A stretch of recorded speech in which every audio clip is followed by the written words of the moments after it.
How's it going, everyone? This is Adam from Slurve, Ship My Money on DraftKings, and I'll be breaking down today's pitching slate for you. I thought I was going to have a better webcam, so the quality didn't suck, but that didn't work out, so we're still stuck with this today. My favorite pitcher on the slate for GPPs and for cash is Jacob deGrom against the Padres at 11,400 on DraftKings.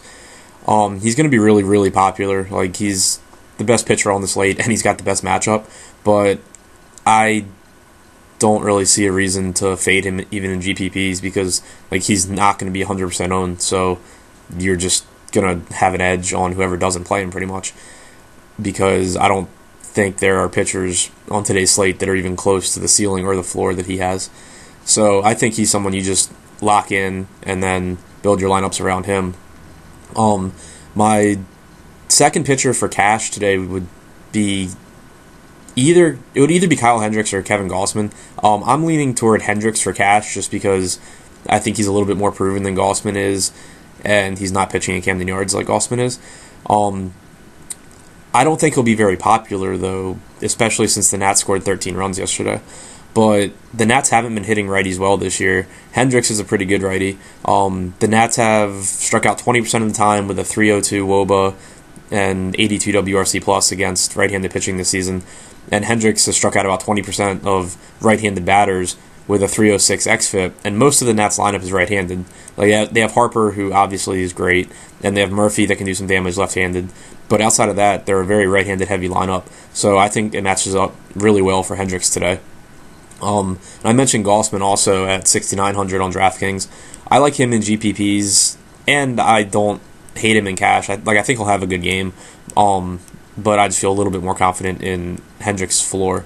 But Gausman's going to face a Yankees lineup who is very left-handed heavy, but Gausman actually does really well against left-handed hitters. Dating back to last season, he struck out 25% of left-handed batters with 3.42 xFIP and 276 WOBA. So, that's really good. Plus, his stuff's looked good this season. He struck out about 23% of batters overall this season with a 388 xFIP. The Yankees have also just been bad against right-handed pitching so far this year. And, we're a month into the season now. Against right-handed pitching, these numbers are starting to be a decent sample size. So I think it's definitely realistic that the Yankees are just old and they're just not going to hit that well anymore. This year they've got a 291 WOBA with an 84 WRC plus, and they've struck out almost 20% of the time. So a league average strikeout rate, but below average at just hitting. So I think that's a really good spot for Gausman.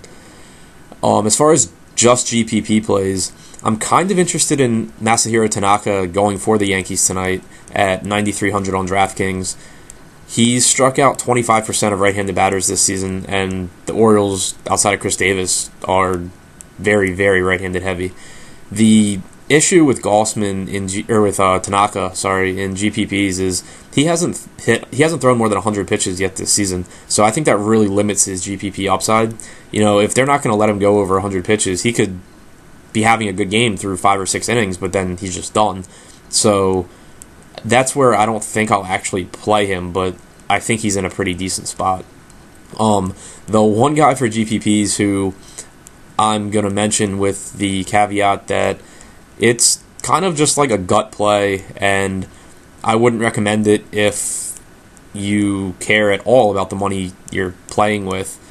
But if you're on a hot streak and you want a heat check, I just have a good feeling about Henry Owens going against the White Sox tonight. He has been really bad in his couple of starts this season. He pitched last year with some mixed results, but the White Sox so far this year have made some pretty average lefties look really, really good. And Avisail Garcia's hurt, I believe. So they still have Abreu and Frazier who scare me, but they've just been really bad against lefties this year. They've struck out 20% of the time with a 284 WOBA, 76 WRC plus, and they've just had some really bad games where lefties that you didn't expect to do well put up 30 points.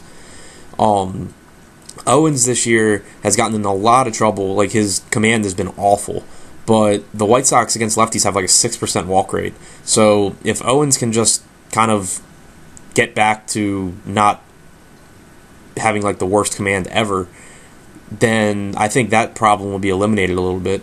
Like, his walk rate last season was 8%, which is still not good, but it's half of what it is this season. So, like, he's not as bad as he's been this year. And last year in the majors, he struck out about 18% of batters he faced, but in the minors, he's had an elite strikeout rate. Like, he's got a lot of talent. It's just a matter of if he can put it together and actually command the ball. So this is a spot where, he's going to be, like, literally not owned.